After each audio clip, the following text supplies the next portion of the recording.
కోటప్పకొండ తిరణాల్లో కోటిగాడు తప్పిపోయాడు. అసలు ఏం జరిగిందంటే నేను మిల్క్ బాయ్ మళ్ళీ కోటిగాడు కలిసి కోటప్పకొండ తిరణాలు వెళ్ళాం. నేను అక్కడికి వెళ్ళను ఇదే ఫస్ట్ టైం. ఆల్మోస్ట్ ఇక్కడికి లక్షల్లో జనాభా వస్తారు. శివరాత్రి అంటేనే మన 2 తెలుగు రాష్ట్రాల్లో గుర్తొచ్చే ప్లేస్ కోటప్పకొండ. అంత గ్రాండ్ గా సెలబ్రేట్ చేస్తారు ఇక్కడ. ఇలాంటి పెద్ద ప్రభలు అయితే ఆల్మోస్ట్ 20 ఉన్నాయి ఇక్కడ. ఇంకా చిన్న ప్రభలు అయితే కౌంట్ కూడా చేయలేదు. పైకి దర్శనం చేసుకుందాం అనుకున్నాం కానీ కొన్ని అనివార్య కారణాల వల్ల వెళ్ళలేకపోయాం అనమాట. కోటిగాడికి అసలు ప్రోగ్రామ్ ఏం కనిపించట్లేదు. కాళ్ళు ఎత్తుకొని ఎగిరి చూస్తున్నాడు.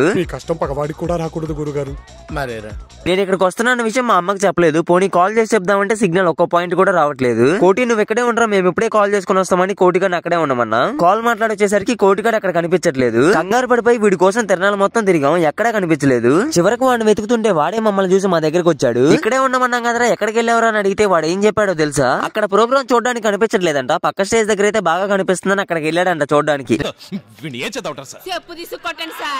రిటర్న్ వచ్చేసి నైట్ 2:00 స్టార్ట్ అయ్యాం. అసలు ఫుల్ ట్రాఫిక్ ఉంది. ఆ ట్రాఫిక్ మొత్తం క్లియర్ అవడానికి 3 hours పట్టింది. దెబ్బకి దర్శనం చేసుకోకుండానే దేవుడు కనిపించేశాడు. ట్రాఫిక్ లో ఖాళీగా ఉండకుండా కొంచెం సేపు లూడో ఆడి మెల్లిగా ట్రాఫిక్ అంతా క్లియర్ అయిన తర్వాత స్టార్ట్ అయ్యాం అనమాట. ఇప్పటికే చాలా లేట్ అయింది, ఇంటికి వెళ్ళాలి. మరి మీరు కూడా వెళ్లే ముందు సబ్స్క్రైబ్ అండ్ ఫాలో మాత్రం మర్చిపోవద్దే.